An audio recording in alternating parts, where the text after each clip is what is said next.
नमस्कार, आप देख रहे हैं अमरउजाला.com और मैं हूं आपके साथ अंकुश रोहित। पश्चिमी यूपी में मौसम सुहावना है, लेकिन सियासी सरगर्मियां तेज हो गई हैं। दरअसल कांवड़ यात्रा को लेकर जो कांवड़ मार्ग पर पड़ने वाले जो होटल हैं, ढाबा है और ठेला संचालक हैं, उनको आदेश दिए गए हैं कि वो अपने नाम बड़े बड़े अक्षरों में अपने होटल्स पर, ढाबे पर और जो फलों के ठेले हैं उन पर लिखेंगे। इसे लेकर सियासी भूचाल आ गया है। तमाम नेताओं ने इस पर बहस शुरू कर दी है, जुबानी जंग जारी है।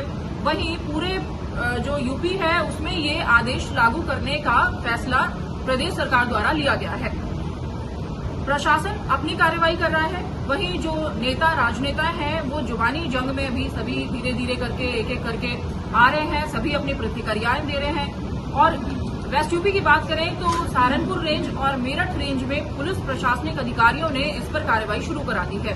लगातार जो फल वाले हैं, ठेले वाले हैं, सब्जी वाले हैं, वो सभी अपने ठेलों के साथ अपने नाम भी लगा रहे हैं। और मेरठ की बात करें तो मेरठ में आज आप कार्यकर्ताओं ने कमिश्नरी पर अपने नाम के साथ पोस्टर लेकर उन पे नाम लिखे हैं, जाति अपनी लिखी है और उन्होंने लिखा है कि फल राहुल बेचे या रहीम मीठा होना चाहिए।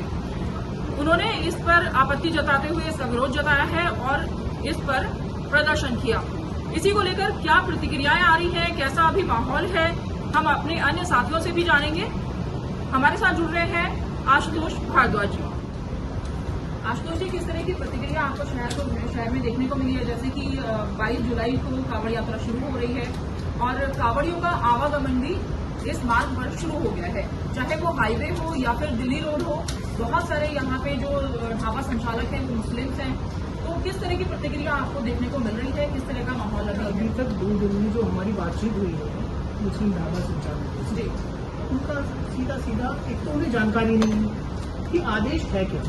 एक तो आदेश से अनजान है, इस वजह से वो लोग ये डिसाइड करके बैठ गए हैं कि चाहे वेजिटेरियन हो चाहे नॉन वेजिटेरियन, सबको अपनी दुकानें बंद रखनी है कांवड़ यात्रा के दौरान। पूरे कांवड़ यात्रा जबकि ऐसा नहीं होता। कांवड़ यात्रा के दौरान नॉनवेज की दुकानें बंद रहती हैं और वेजिटेरियन जो है वो खुली रहती है। सरकार का सीधा आदेश है कि आपको दुकान पर अपनी दुकान के नाम के साथ साथ अपना नाम उस पर प्रदर्शित करना है। इसको समझे और इसको समझ के इसके अनुरूप कार्य कर लें। अच्छा, ये मैं कह क्यों रहा हूँ, इसके पीछे कारण है संयुक्त व्यापार संघ, तमाम व्यापारिक एसोसिएशन, होटल इंडस्ट्रियल एसोसिएशन, सभी का ये कहना है कि होटलों पे होता क्या था अभी इससे पहले, तमाम लड़ाई झगड़े, प्याज डाल दी थी, लहसुन डाल दिया या आपने जो है कुछ और चीज डाल दी और इस चीज को लेकर हंगामा किया था, तो वो करते थे असामाजिक तत्व। ये सब व्यापार संघ का कहना है। वो लोग पहले ही चिन्हित कर लेते थे कि हम लोग जो है उस ढाबे पे जाएंगे, मुस्लिम संचालक है, होटल संचालक मुस्लिम है, माहौल खराब करने के लिए। बिल्कुल। इसको लेकर सारे ही संगठनों का मानना है कि ये बहुत ही अच्छा निर्णय है और इसके अनुरूप व्यापारी तो सब तैयार। संयुक्त व्यापार संघ का क्या कहना है? संयुक्त व्यापार संघ के इवन अध्यक्ष नवीन गुप्ता ने ये बात कही थी कि हम सहारनपुर, मुजफ्फरनगर और मेरठ तीनों जगह इस तरह की घटनाओं को देखते हुए आए हैं कि असामाजिक तत्वों ने यहाँ पर माहौल बिगाड़ने की कोशिश की। पुलिस ने बिल्कुल सही निर्णय लिया है। अब बस लोगों तक जागरूकता होनी चाहिए कि आदेश क्या है तो उसे पालन किस तरह करना है। व्यापार ऐसे ही चलता रहेगा जैसे चलता था, चाहे कांवड़ यात्रा हो चाहे उसके बाद बंद हो जाए। बहुत शुक्रिया। और आप हमारे साथ जुड़ रहे हैं गौरव त्यागी जी। गौरव जी, जैसे कि पहले मुजफ्फरनगर में इस तरह के आदेश हुए तो मुजफ्फरनगर में कार्रवाई कराना शुरू करा दिया गया, तो ये मामला लगातार एकदम से तूल पकड़ गया था।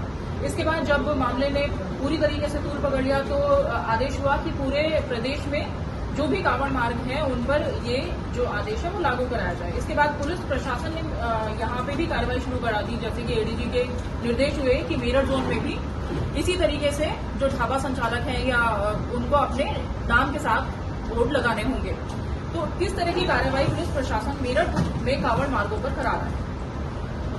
जी, मुख्यमंत्री के आदेश के बाद एडीजी जोन डीके ठाकुर ने पूरे जोन में आदेश पालन कराने का निर्देश दिए थे। तो फिर उसके बाद कल एसएसपी ने भी सभी कानून को यहाँ पे निर्देश दे दिए हैं कि अपने अपने थाना क्षेत्रों में होटलों पे और खाने पीने की दुकानों पे सब बोर्ड लगाएंगे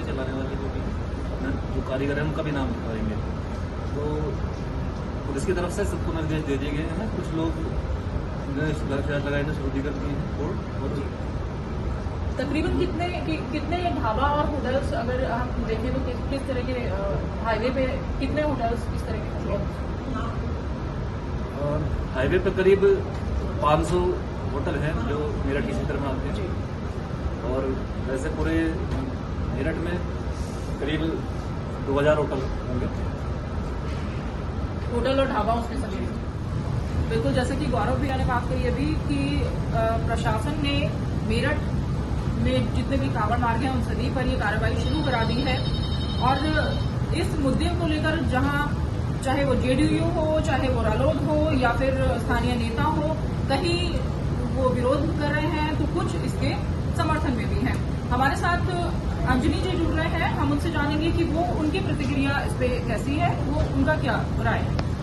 इस मामले में मेरा मानना है और सोचना है कि सरकार जो भी निर्णय लेती है वो अपने फीडबैक के आधार पे और काफी कुछ शोध के आधार पे करती है। लोकतंत्र है तो इसलिए तमाम पार्टियां उसको राजनीतिक रंग देने में लगती, चूंकि सबका अपना अपना स्वार्थ हित होते हैं। क्योंकि इससे पहले भी कई बार ऐसा हुआ है कि तमाम ढाबों पे, होटलों पे कोई ऐसी चीजें पाई गई, उसको लेके बड़े बवाल हुए हैं और सरकार को संभालना मुश्किल हो गया है। क्या अभी तक कोई ऐसी सूचना आई है? अभी कल ही तमाम अखबारों में छपा है कि किसी ढाबे पर कांवड़ियों को प्याज परोस दिया गया, उसको लेकर उन्होंने काफी तोड़फोड़ किया, तमाम अखबारों में छपी हुई है। जी। तो इस तरह की चीजें, और एक पहले ऐसा अगर तमाम लोग इस तरह की बातें कर रहे हैं, पहले रेलवे में किसी को कोई चीज दिखाने की जरूरत नहीं पड़ती, वो आधार कंपलसरी हो गया। कोई भी आदमी रेलवे में चलता है तो उसको आधार रखना ही होता है और दिखाना भी होता है। जहां तक रेट लिस्ट वगैरह की बात है, पहले से होता रहा है, कानून भी बने रहे हैं, सरकार ने उसमें थोड़ा बहुत संशोधन करके उसको लागू किया। इसमें किसी को आपत्ति नहीं होनी चाहिए। जब हमारे अंदर कोई खोट नहीं है तो हम उसका विरोध क्यों करेंगे? सीधी सी बात है कि हम अपना व्यापार कर रहे हैं, व्यापार करें, अपने होटल का नाम, ढाबे का नाम, फल सब्जी का नाम, अपना नाम लिखें। कई बार होता है कि ढाबों पर, होटलों पे कई ऐसे असामाजिक तत्व नौकर के रूप में आके काम करने लगते हैं, छिप जाते हैं, जो किसी भी घटना को अंजाम देके निकल भागते हैं और फिर ये कहते नहीं बनता कि मेरे पास तो इधर से आ गए थे, उधर से आ गए थे। इसलिए सरकार के इस निर्णय में मुझे कोई बुराई नहीं दिखती। ये समाज के हित में है और कांवड़ जैसी यात्रा इतनी पवित्र होती है कि लोग अपने घर से चलने से पहले घर में तमाम खान पान पर तमाम तरह के प्रतिबंध लग जाते हैं कि ये खाना है या नहीं खाना है। तो रास्ते में उनको क्यों ऐसी दिक्कतों का सामना करना पड़े जहाँ पे सहूलियत। जी। तो सरकार ने उस पवित्रता को ध्यान में रख के सारी चीजें लिया है, इसलिए मेरा मानना है कि सरकार का निर्णय उचित है।